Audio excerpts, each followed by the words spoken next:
मैंने पूरा नया सेटअप लगा दिया, ऑडियो लगाना भूल गया। ठीक है, अभी मैंने पूरा नया सेटअप किया, I was just sending the setup. मैंने पूरा नया सेटअप कर दिया, ऑडियो लगाना भूल गया। फिर याद आया, अरे भाई ऑडियो तो देखी ही नहीं, अभी ध्यान नहीं है मेरा भी। चलिए guys, waiting for everyone to join, guys waiting for everyone to join. जल्दी से एक बार सबके आने का वेट कर रहे हैं। Just 1 second. Okay okay okay okay okay okay, चलिए गाइस लेट अस बिगिन। आ जाओ एक बार सभी लोग। यस गाइस, आ जाओ एक बार सभी लोग जल्दी से। Waiting for everyone to join guys, waiting for everyone to join. Yes सरकार, सबने पढ़ा क्या? अरे सर हमने तो नहीं पढ़ा सर, हम नहीं पढ़ते हैं सर। ये क्या होता है पढ़ना लिखना सर? ये सब तो गंदी गंदी बातें हैं, है ना? ठीक है, हाँ सर ये सब तो अश्लील बातें हैं सर। आपने कह दिया, हमने सुन लिया था, पर करते थोड़ी ना सर फॉलो। चलो एक सेकंड रुक जाओ बस।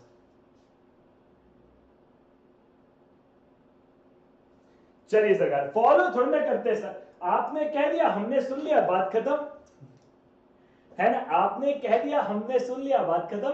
इसके आगे क्या होता है? चलिए सरकार शुरू करते हैं। Hey guys hey guys hey guys, Jatin this side from Kishore, स्वागत चंदन अभिनंदन आप सब लोगों का बहुत बहुत स्वागत है। आज हम लोग आगे बढ़ रहे हैं। कल तक हम लोगों ने सर बहुत सारी बातें कर ली थी। देखो भैया, प्री इंडिपेंडेंस की सारी बातें हम कर चुके थे।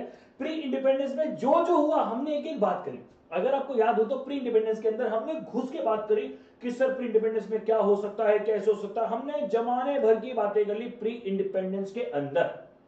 ठीक है सर, इससे क्या बेनिफिट हुआ? हमने प्री इंडिपेंडेंस की जब बात करी तो हमको समझ में आया, अच्छा देश में अभी नहीं बहुत सालों से बहुत सारी चीजें चल रही है। करेक्ट। अब हम बात करने वाले हैं इंडियन इकोनॉमी पोस्ट इंडिपेंडेंस 1947। वैसे हमने थोड़ी थोड़ी बातें इसके ऊपर भी करी है। आप लोग सोच रहे होंगे, अरे सर अभी तक हमने कहा करी? नहीं, हमने करी है। मैं आपको याद दिलाता हूं, मैंने आपको बताया था कि 3-4 जंग हो गई थी, सूखा पड़ गया था, है ना? बहुत सारी बातें मैंने आपको बताई थी। वो सारी की सारी बातें कब की थी? वो थी पोस्ट इंडिपेंडेंस की, आजादी के बाद की बात थी, है ना? यस सरकार। तो सर सरकार शुरू करते हैं। At the time of independence, अभी 3-4 चीजों को ध्यान से समझना पड़ेगा, ध्यान से पढ़ना पड़ेगा, ताकि आपको समझ में आए कि भैया ओवरऑल क्या स्ट्रक्चर रहा था हमारा। ठीक है, हाँ। At the time of independence, India was overwhelmingly rural, inhabited by most illiterate people were exceedingly poor. We had a deeply मतलब अगर मैं इतना डीप में नहीं जाए और हम लोग सिर्फ बात करें, हमारी लिटरेसी रेट क्या था? 18%। अच्छा, लिटरेसी रेट है, एजुकेशन रेट नहीं है। हमारे देश में उस समय सिर्फ और सिर्फ 18% लोग लिटरेट थे। मैं तो आज कसम से सोचता हूं, अच्छा आपको जिनको नहीं पता, Kerala is the highest literate state in the nation. ठीक है, केरला हाईएस्ट स्टेट है, मगर आप सोच के देखो भैया, उस समय 18% पूरे देश का था। करेक्ट। इंडिया की लाइफ एक्सपेक्टेंसी सिर्फ और सिर्फ 32 साल की थी। मतलब आज मुझे ऐसा लगता है, जब मैं 32 साल पढ़ता हूं, मुझे लगता है वो बाल विवाह तो नहीं था। क्योंकि यार देखो, तब क्या होता था, तब 13, 14, 15 साल में शादी हो जाती थी। तो बात तो सही है, आधी जिंदगी तुमने शादी से पहले बिता ली, आधी जिंदगी शादी के बाद बिता ली। सही बात है। देखो यार, आज हमें वो बाल विवाह लगता है कि अरे यार ये 15, 16, 17 साल की बच्चियों को शादी करवा रहे। अरे नहीं बाबा, 32 साल में तो आदमी निपट जाता था तब। क्यों? अरे मेडिकल साइंस नहीं था यार, है ना? तो भैया ये सारी चीजें थी क्या? हाँ सरकार। इसीलिए अब ठीक है, India's poverty was not just in terms of income alone, but also in term of human capital. क्योंकि हमारे पास बहुत ज्यादा अच्छे, अच्छा क्या हमारे पास बहुत अच्छे रिसोर्सेज थे? नहीं थे। क्या हमारे यहाँ के लोग बहुत ज्यादा पढ़े लिखे तो थे ही नहीं, है ना? एजुकेटेड की तो बात ही नहीं कर रहे। आप सोचो, जिस कॉन्वर्सेशन में हम आज की तारीख में एजुकेटेड लोगों को ला ही नहीं रहे हैं, उस कॉन्वर्सेशन में कैसे चीजें हो सकती है? मतलब हमें पता ही नहीं उस समय एजुकेटेड लोग कितने होंगे। लिटरेट साला 18%, आप क्या करोगे, है ना? ओके, तो भैया अब उसके बाद क्या हुआ? सर उसके बाद हमें समझ में आया कि हाँ यार, अब हम आजाद हो गए थे। ठीक है सरकार, हमें इन सब चीजों को देखना था। क्या हम लोग चाहते थे कि उस समय हमारी ग्रोथ हमारी अच्छी तरीके से चले।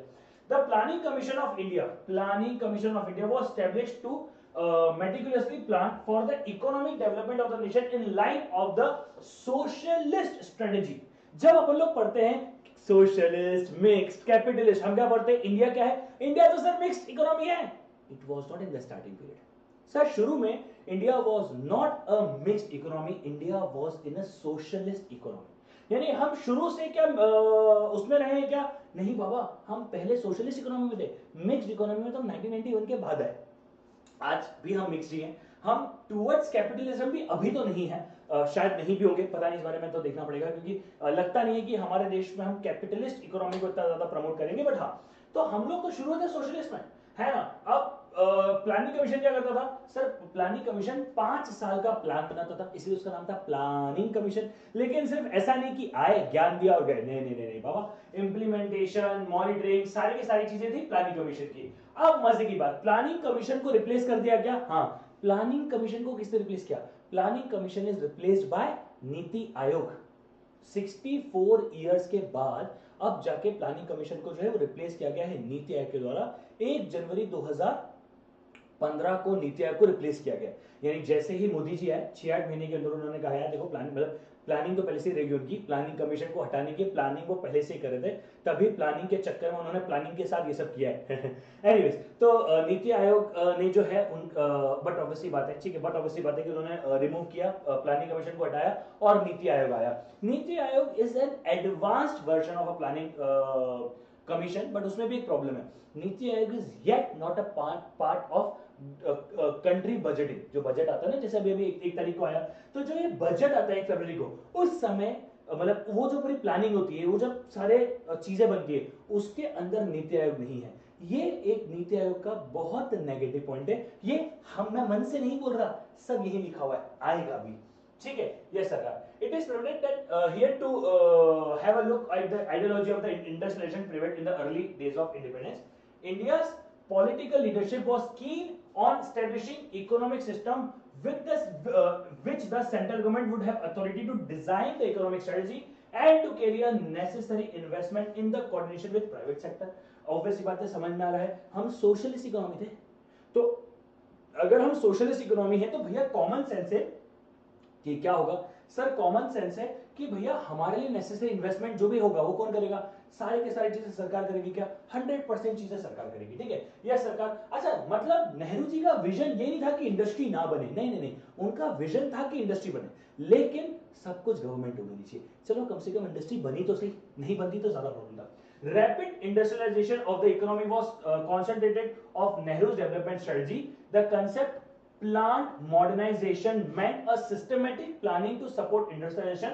The bureaucrats and the technocrats envisaged a substantially significant role for the state industrialization। भैया बहुत सीधी सी बात है, अब इतना डीप में नहीं पढ़ेंगे तो भी समझ में आ जाएगा। लेकिन क्या था भैया, नेहरू जी की प्लानिंग थी कि यार हमें डेवलपमेंट करना है, हमें सारी की सारी चीजें करनी है। इतना था कि भैया 1948 में ही इंडस्ट्रियलाइजेशन पॉलिसी आ गई थी, रिजोल्यूशन मतलब इंडस्ट्रियलाइजेशन के ऊपर पॉलिसी 1948 में ही आ गई थी, ठीक है, जिसके ऊपर पब्लिक सेक्टर और प्राइवेट सेक्टर को, मतलब पब्लिक सेक्टर कुछ भी काम कर सकती है और प्राइवेट सेक्टर को हर चीज के लिए लाइसेंसिंग लगेगी। यानी लाइसेंस राज को जो है इंट्रोड्यूस किया गया था, लेकिन कुछ सेक्टर में जो है भैया सिर्फ और सिर्फ गवर्नमेंट की मोनोपोली रहेगी, जैसे कि ऑब्वियसली बात है atomic energy, arms, emission, railways, इन सब के अंदर जो ज्यादातर रिजर्व्स हैं वो सारे के सारे स्टेट यानी गवर्नमेंट के रहे, ठीक है। 1950s में क्या हुआ, ठीक है, the policies in 1950s were guided by 2 economic philosophies. दो चीजों को साथ में लिखा गया।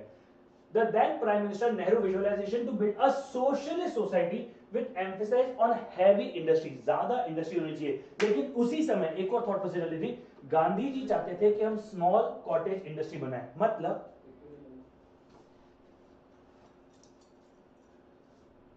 इसका मतलब दो मॉडल सेम समय चल रहे थे। नेहरू जी चाहते थे कि भैया हम बड़ी बड़ी फैक्ट्रीज बनाएं, हम बड़ा बड़ा काम करें, यस, वो सारी की सारी controlled, owned and manage by government होनी चाहिए। गांधी जी चाहते थे हर घर उद्योग, है ना, ये उनकी टैगलाइन थी कि यार हर घर उद्योग होना चाहिए, किसी भी घर में ऐसा नहीं होना चाहिए कि उद्योग ना हो। क्या ऐसा हो पाया? तो आंसर है नहीं। वैसे तो एक बात बताओ, मुझे ऐसा लगता है दोनों ही इस मूवमेंट में ना थोड़े गलत सेट हुए, हम हर घर उद्योग नहीं बना पाए। मजे की बात बताऊं, चाइना में हर घर उद्योग है, चाइना में जेन्युइनली हर घर उद्योग है यार। हमें लगता है चाइना में क्या, चाइना में जेन्युइनली बात बता रहा हूं, मतलब चाइना का मुझे एक चीज बताना थोड़ा अच्छा लगता है, क्योंकि मुझे लगता है वहां से सीख सकते, ठीक है। अगर मान लो एक ये पूरी कंट्री है चाइना की, ठीक है, तो पता है चाइना के एक पार्ट में सिर्फ और सिर्फ इलेक्ट्रॉनिक्स होगा, एक पार्ट में सिर्फ और सिर्फ कपड़े होंगे, एक पार्ट में, अच्छा इलेक्ट्रॉनिक्स के अंदर भी बहुत सारी चीजें, हाँ, मोबाइल का शहर, टीवी का शहर, टॉयज का शहर, है ना, फिर मान लो फर्नीचर का शहर, कपड़ों का शहर, इसका शहर, उसका शहर, ऐसे शहर बटे हुए। अब शहर की भी आप डीप में जाओगे तो यहां पर क्या होता है, ऐसे घर घर में जो है फैक्ट्रीज लगी हुई है। अब आप सोच के देखो, ये समवेयर और अदर प्लान था, मतलब इतना इतना क्लियर विजन नहीं था, बट ऐसा कुछ प्लान था गांधी जी का कि हर घर उद्योग होना चाहिए। लेकिन अब यहां पे डिफरेंस है ना यार, यहां पे डिफरेंस पता है क्या है, यहां पे डिफरेंस ये है, अच्छा अब नेहरू जी का विजन क्या था, नेहरू जी का विजन था कि हम बड़ी बड़ी इंडस्ट्रीज बनाए लेकिन सारे के सारे स्टेट ओन हो। अब मैं आपको 2 मिनट समझाता हूं, इन दोनों के ही प्लान को एक्चुअली में चाइना ने इंप्लीमेंट किया। मैं ये नहीं कह रहा इनसे सीख के गए तुम बोलोगे अरे सर ऐसा नहीं, मैं आपको बताता हूं, चाइना में जितनी भी फैक्ट्रीज है that all are owned by the state. मतलब अभी डीप सीक आया, ठीक है, डीप सीक किसको कहां से फंडेड है, गवर्नमेंट से फंडेड है। यार मैंने आपको पहले ही बताया है, चाइना में 150 मैट्रिक टन स्टील एक्सपोर्ट हो जाता है और हमारे 150 मैट्रिक टन टोटल प्रोडक्शन होता है। क्यों? क्योंकि हमारे यहाँ पे हमारी कंपनियां जैसे टाटा स्टील है ना, जेएसडब्ल्यू है, ये सब कंपनीज है, ये सब लोग क्या कहीं ना कहीं प्रॉफिट के लिए भागेंगे। हाँ, चाइना में प्रॉफिट की लालच ही नहीं है यार। सर चाइना में प्रॉफिट की लालच क्यों नहीं है? चाइना में इसलिए प्रॉफिट की लालच नहीं है क्योंकि क्या फर्क पड़ता है, सब कुछ स्टेट ओन है ना, तो when everything is own by state, भैया प्रॉफिट नहीं हो तो चलेगा, उन्हें अपना वर्चस्व बनाना है। हमारे देश में हमने ऐसा नहीं किया। मैं कहता हूं कि थोड़ा सा मिक्सअप रहा इसी चक्कर में। द इंडस्ट्रियल पॉलिसी रिजर्वेशन 1956, मतलब देखो उसका क्या हुआ, फिर एक और जैसे अपने 1948 में वो रूल लेके आ गए थे, 1950 में 2 विजन हो गए थे, 56 के अंदर जो है उन्होंने फिर से इस चीज को बनाया और उनका फोकस था, एम था कि यार हम लोग जो है वो ज्यादा फोकस करें, ज्यादा प्रेस करें, ज्यादा सपोर्ट करें गवर्नमेंट की ऑर्गेनाइजेशन को। इसलिए प्राइवेट जो बिजनेसेस थे ना उन्हें लाइसेंस लेने पड़ते थे। मतलब मैं पढ़ रहा था कहीं 21 लाइसेंस लगे थे किसी इंसान को एक छोटा सा बिजनेस चालू करने में। यानी 21 लाइसेंस अगर आपको चाहिए, ऐसा नहीं कि आज लाइसेंस नहीं, लाइसेंस का मतलब पता है क्या, आज भी है। जैसे मैं आपको एक बात समझाता हूँ, अगर आपको जोमेटो पे अपना किचन चालू करना है तो आपको पहले फसाई लेना पड़ता है। पता है कितने का है? 90 रुपए, 100 रुपए का, बस बस बस बस बस बस बस बस। यार मैक्सिमम टोटल खर्चा हो जाता होगा 1000 रुपए, जो मैं बस 1000 रुपए तो नहीं होता, बट मैं आपको फिर बता रहा हूँ, आपने किसी को कमीशन दे दी, कुछ भी कर दिया, करेक्ट, एक लाइसेंस लिया आप चालू कर सकते हो। इसके साथ ही साथ एक गुमास्ता लेना पड़ता है। गुमास्ता मतलब आपके लोकल एरिया का नगर निगम का एक लाइसेंस लेना पड़ता है, बस ये 1-2 लाइसेंस ही। पर मैं एक बात बताऊं, आप बिना इसके भी धंधा खोलोगे तो कुछ उखाड़ नहीं पाता है। मतलब मैं एकदम फैक्ट बता रहा हूँ, ठीक है, अगर आपकी दुकान है और अगर आपके पास नगर निगम का लाइसेंस नहीं तो कोई कुछ कर नहीं पाएगा, है ना। मतलब ऑब्वियसली बात है, वो आके आपके ऊपर पेनल्टी लगा सकते हैं, बट आप दुकान खोल लोगे। उस समय बहुत ज्यादा रिस्ट्रिक्शन थे यार, उस समय बहुत ज्यादा थे, तो इसीलिए प्राइवेट जो सेक्टर्स थे उन्हें ज्यादा फोकस नहीं दिया गया। उन्हें कहा नहीं यार भैया हमें तो इस पे करना है। अब सुनना, इसके कारण हुआ क्या, फर्स्ट 3 डेकेड, मतलब 1950s वाला, 1960s वाला, 1970s वाला, मतलब 1950 से लेकर 1980 तक इंडिया की एवरेज जीडीपी ग्रोथ, जिसे हिंदू ग्रोथ रेट भी कहा जाता है, वो सिर्फ और सिर्फ 3.5% रही। अब एक कंट्री जो अभी अभी आजाद हुई है उसके लिए 3.5% बहुत कम है यार, बहुत कम है। While agriculture was not neglected, ये बहुत इंपॉर्टेंट बात है। खैर ये भी थोड़ा अभी आके अपन इसी को क्रॉस भी करेंगे। The thrust of the first decade and a half was capital goods, capital intensive projects such as dams, power plant, heavy industrialization rather than consumer goods। यानी शुरू के 15 साल, मैं हमेशा एक बात कहता हूं, शुरू के 15 साल मतलब नेहरू जी वाला समय, 16 साल तक वो नेहरू जी जो है हमारे देश के प्रधानमंत्री रहे, है ना। तो भाई ने फोकस किस पे किया, कैपिटल गुड्स पे। मैंने आपको पूरी हिस्ट्री समझाई, पता है हिस्ट्री को समझाई इसी दिन के लिए समझाई, अभी ऐसे बहुत सारे दिन आएंगे, अभी बहुत सारे मूवमेंट आएंगे। तब आप सोचो, आपका देश आजाद हुआ है, 18% लोग लिटरेट हैं, ठीक है, और आप अंग्रेजों के ऊपर से सताए हुए हो, है ना, तो छेड़ो हमें, हम सताए हुए हैं, ऐसा आपकी पोजीशन है। उसके बावजूद भी भाई का विजन क्या था, कैपिटल गुड्स डेवलप करना। भाई डैम्स बना रहे हैं, पावर प्लांट बना रहे हैं, हैवी इंडस्ट्रियलाइजेशन कर रहे हैं, ये विजन उस समय होना बहुत बड़ी बात है, ठीक है। बट सब कुछ अच्छा थोड़ा हो सकता है बाबा। The first major shift in Indian economic strategy was in mid-60s. Agriculture was not given adequate priority during second plan and outlays were reduced. अभी मैंने आपको कहा ना, उन्होंने क्या कहा, उन्होंने कहा था भैया फर्स्ट डेकेड में हमने एग्रीकल्चर को सीरियस, मतलब शुरू के 15 साल स्पेसिफिकली और शुरू के 10 साल मोर इंपोर्टेंटली हमने एग्रीकल्चर पे ध्यान दिया। हमने एग्रीकल्चर को अवॉइड नहीं किया कि यार हो जाएगा, रहने देते हैं, मजे लेते हैं, ये सब हमने ये सब नहीं किया। मगर उसके बाद थोड़ा थोड़ा शिफ्ट हुआ क्या? The strategy for agriculture development till was reliance on institution model, मतलब सेल्फ रिलायंस, मतलब खुद से land reform, farm cooperative etc. were not much important was given to technocratic areas such as research and development irrigation.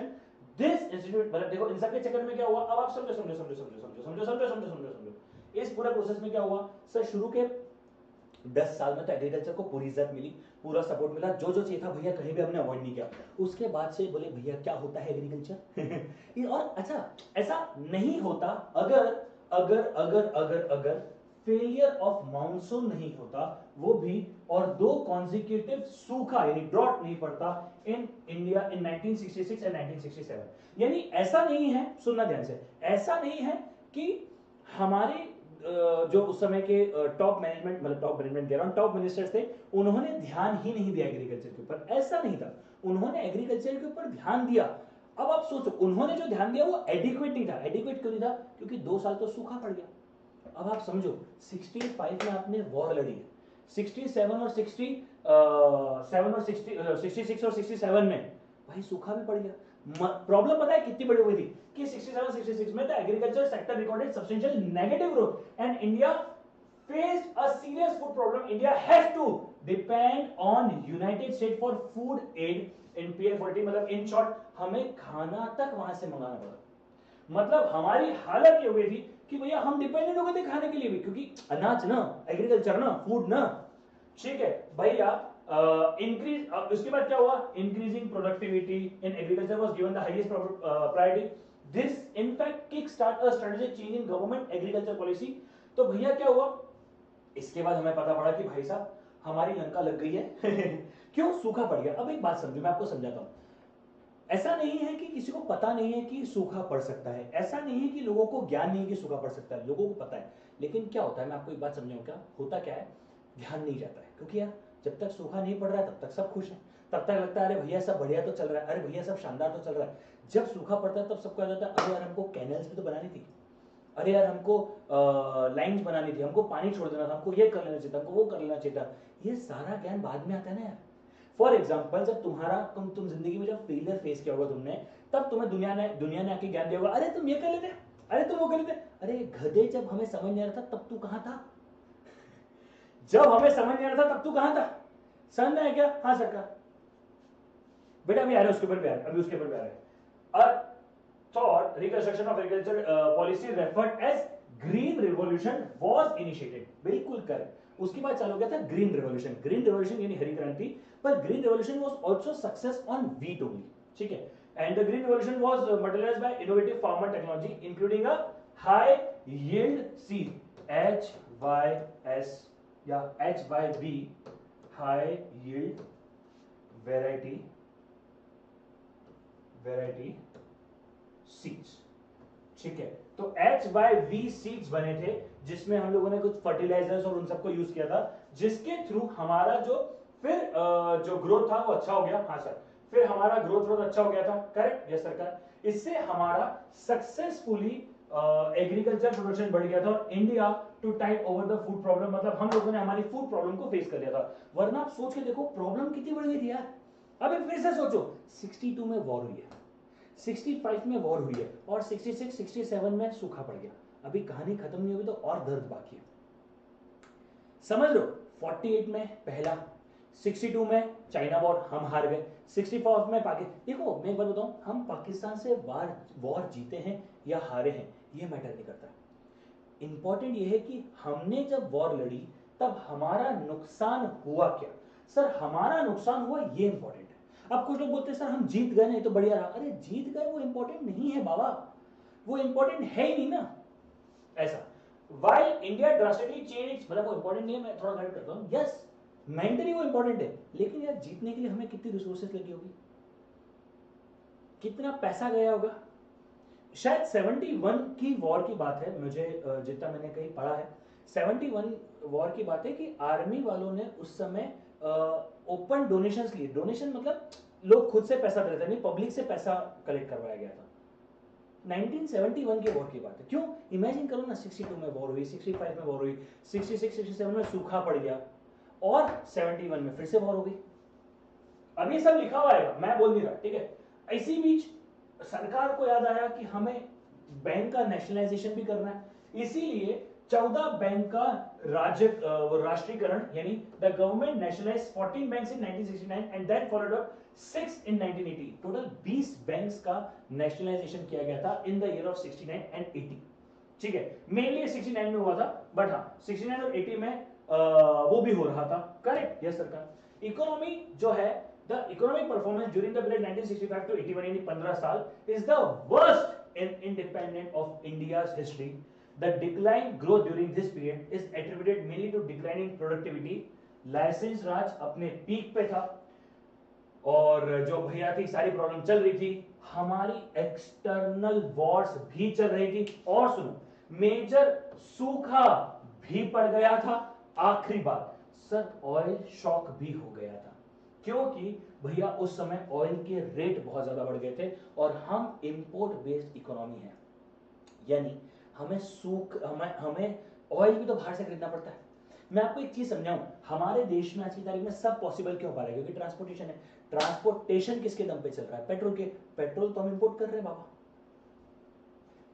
मैं आज तक आपको emotion से समझाता हूं, ये लिखा हुआ है कि साला आजाद हुए 65 से 81 में, हमने वॉर भी देख ली, ठीक है, हमने सूखा भी देख लिया, उसके बाद सर ऑयल शॉक भी आ गए। अच्छा, इसी बीच देश में इमरजेंसी का भी आसपास की कहानी है ना, कि देश में इमरजेंसी भी हो गई थी, पता है लोगों को? 2 बार इमरजेंसी हुई, if I am not wrong. Emergency in India date, तो सर आप देख सकते हो 25 जून 1975 को हुआ था, officially issued by president Fakhruddin Ali Ahmed under article 352 of the constitution. भैया 25 जून 1975 से लेकर 31 मार्च 1977 तक देश में इमरजेंसी भी तो रही, हम उसे कैसे भूल सकते हैं? अब आप बोलोगे सर इमरजेंसी से कोई प्रॉब्लम थोड़ी ना होती है, ऐसे तो फिर किसी चीज से प्रॉब्लम नहीं होती भाई, इमरजेंसी। हाँ, अब देखो इसका पॉलिटिकल मुद्दा अलग अलग लोग अलग अलग बना सकते हैं, वो मैटर नहीं करता, हम यहाँ पे पॉलिटिक्स पढ़ने बैठे ही नहीं है। मैं थोड़ा तुमको कांग्रेस वर्सेस बीजेपी पढ़ा रहा हूँ या कोई और पार्टी पढ़ा रहा हूँ, मुद्दा इंपॉर्टेंट नहीं है, रिलेवेंट ही नहीं है ना मेरे लिए, तो बहुत ऑनेस्टली बता रहा हूँ, ठीक है, मैं बहुत ऑनेस्टली बता रहा हूँ, मुझे इससे कोई मुद्दा नहीं। मेरा भी इंटेंट क्या है कि ये सब इकोनॉमिकली कितना हिट मार रहे होंगे यार, ठीक है, तो भैया आप समझने की कोशिश करो कि कितना है चाइना वॉर, ये इशू। अच्छा इसी बीच, अच्छा देखोगे 75 में ही हमारा जो चल रहा था, वो इमरजेंसी के समय ही तो वॉर हुई थी, आपको पता है? सुनना, 25 जून को इमरजेंसी चालू हुई, 21 मार्च तक, इसी बीच वॉर हुई थी ना, 3 दिसंबर को वॉर शुरू हुई थी, 16 दिसंबर 1971 में वॉर खत्म हुई थी। ये तो 75 की होती है, आपको 71 की बात बता रहा हूं, समझने की जरूरत है, ठीक है। हाँ सरकार, थोड़ा समझ में आ रहा है। अब यहाँ पे कहानियां तो और इश्यूज थे internally. Many government policies aim to be equitable distribution, ये मुझे सबसे सबसे सबसे खराब लग रहा है। तुम्हें क्यों करना है इक्विटेबल डिस्ट्रीब्यूशन? अरे भाई जो जितना कमा रहा है उसको कमा दो, लेकिन नहीं, हमें तो इक्वलिटी चाहिए of income and wealth, effectively kill the incentive for creating wealth. कोई इंसान अपनी वेल्थ क्यों बनाएगा? सरकार चाहती है, आपको पता है हाईएस्ट टैक्स रेट क्या था? चलो, अरे यार तुम लोगों को थोड़ा समय लगेगा हमें पढ़ने में, मैंने कहा ना हमें एक चैप्टर समय लगता है, ठीक है। हाईएस्ट, अरे यार, highest tax rate in India, अरे ये तो अभी का बता रहे हैं, एवर सर 97.5। अब आप सोचो, it was under the prime minister and the congress leader Indira Gandhi that India saw highest tax rate 97.5%। अब मजे की बात समझो, आज की तारीख में सोशल मीडिया पे न्यूज़ आती रहती है, अरे इतना टैक्स लिया, अरे इतना टैक्स लिया, अरे इतना टैक्स लिया। भाई उतना टैक्स कब लिया गया? उतना टैक्स लिया गया था 1973 से 1974 के बीच में। क्या अब आपने समझ में आया आप लोगों को? वैसे बहुत गलत बात है ना, मैं तो खैर एंटी टैक्स आदमी हूँ, ठीक है, एनीवेज, बट अब मेरे को टैक्स नहीं भरना पड़ता क्योंकि चलो एनीवेज, है ना, 12 लाख रुपए हो गए, इसलिए मेरे पास, मैं टैक्स लिमिट के बाहर हो गया हूँ, ठीक है। चलो जोक्स अपार्ट, सोचने वाली बात है, सूखा पड़ के बाहर निकले हैं, जंग लड़ के बाहर निकले हैं, ऑयल शॉक्स पे ऑयल शॉक्स मिल रहे थे कि वो मिलने वाले थे, बट ऑयल शॉक्स भी हमारे, अब आप देखोगे तो ऑयल शॉक्स भी 73 से 79 तक रहे। उसी समय सरकार ने टैक्स बढ़ाया, इतना डीप में, मतलब सही एक एक चीज कितनी लिंक्ड है ना। चलो अब उस बीच एक और प्रॉब्लम हो गई थी। हाँ अब वापस हम 67 में चले गए। एक सेकंड ये वाला पैराग्राफ रह गया है ना।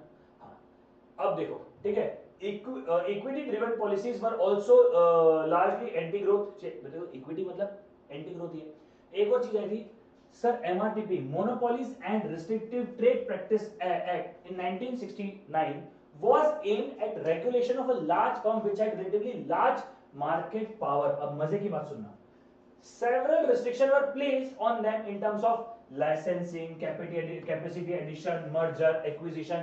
पता है एमआरटीपी एक्ट क्या बोलता था? एमआरटीपी एक्ट बोलता था किसी भी धंधे का अगर 20 करोड़ का टर्नओवर है तो भैया उसके ऊपर सरकार आके बैठ जाती थी कि अच्छा इतना धंधा करोगे तुम, कैसे कर लोगे, आओ हमें बताओ। समझ रहे बात को? एमआरटीपी एक्ट भी आ गया था उस समय, मतलब साला मोनोपोली रिस्ट्रिक्टिव, 20 करोड़ रुपए के धंधे पे मोनोपोली आ जाती थी। साला यहाँ आज 20 करोड़ रुपए का धंधा करके लगता ही नहीं कि धंधा कर रहे है ना। आज अगर कोई 20 करोड़ का धंधा करता तो उसको लगेगा मैं टाइम पास कर रहा हूँ, क्योंकि 20 करोड़ के धंधे में वो कमाई नहीं जो उस समय, मतलब एनीवेज मैं मानता हूँ महंगाई हो गई, सब कुछ हो गई, मैं 20 करोड़ को महंगाई से एडजस्ट कर भी लूंगा तो भी आज 500 करोड़ हो जाएगा, 1000 करोड़ हो जाएगा, वो कौन सा लगता है यार भाई। बट एनीवेज 1 मिनट में आएगा, इसमें सिर्फ 1 सेकंड।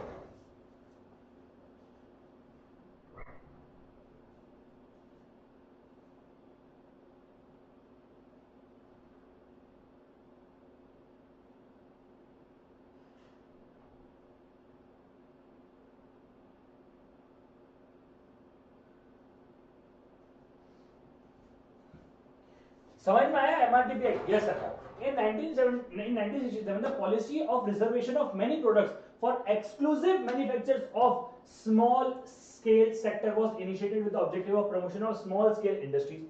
मतलब उस समय बहुत सारे प्रोडक्ट्स को हटा दिया गया, बोले नहीं नहीं नहीं नहीं, इसे तो सिर्फ और सिर्फ स्मॉल स्केल इंडस्ट्रीज में किया जाएगा ताकि हर घर उद्योग हो, रिडिस्ट्रीब्यूशन ऑफ इनकम हो, लेबर वेबर आए, हर इंसान कमा पाए, हर इंसान आगे बढ़ पाए, हर चीज कर पाए। अब आप सोच के देखो ना यार भाई, मेरी क्या गलती थी उस समय एज अ बिजनेसमैन, मैं क्या करूं यार, ये तो मेरे साथ धोखा है ना।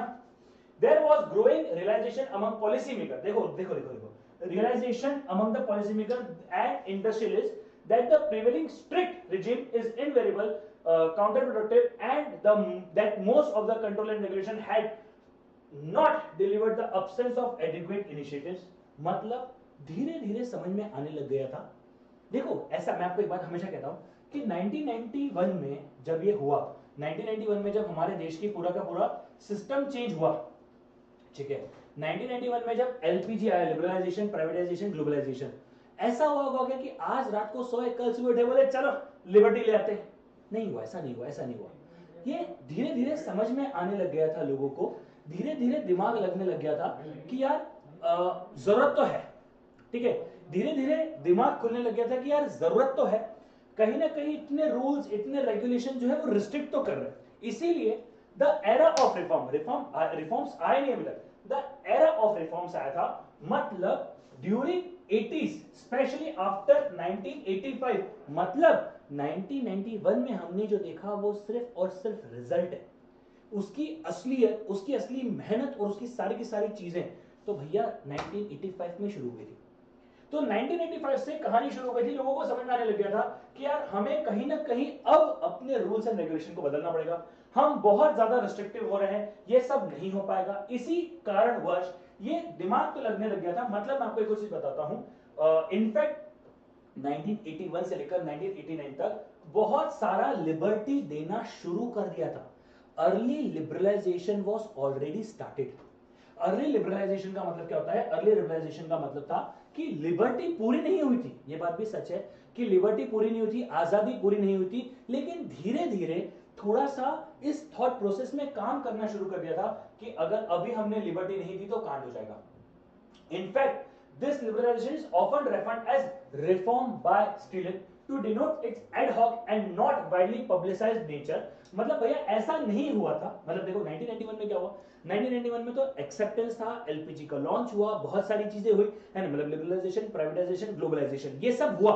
ये तो सब बाद में हुआ बाबा, ये सब कुछ बाद में हुआ।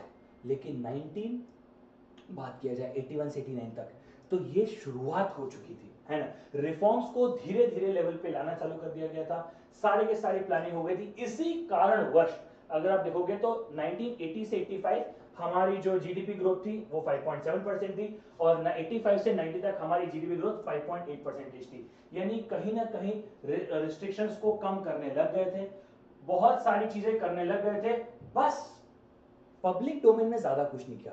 क्या किया, धीरे धीरे इंडस्ट्रीज को खोलना चालू किया। एमआरटीपी का भी हम पढ़ेंगे। The early reforms in 1980s broadly covered 3 areas, namely industry, trade and taxation, क्योंकि टैक्स बहुत हो गया था। अभी आपने पढ़ा 97.5% तक टैक्स हो गया था, तो टैक्स को रिफॉर्म किया, इंडस्ट्रीज को रिफॉर्म किया, ट्रेड को रिफॉर्म किया, ताकि क्या हो सर, ताकि और कुछ नहीं तो हम आज नहीं तो कल रिफॉर्म के लिए हम प्रिपेयर हो रहे थे। जैसे अपन जिम जाते, तो जिम जाने से पहले हम वार्म अप करते हैं, हम पहले बॉडी को एकदम पूरी वो बॉडी को खोलते हैं एकदम मतलब अच्छे से, वैसे ही same cut copy paste 1980s के एरा में हुआ था।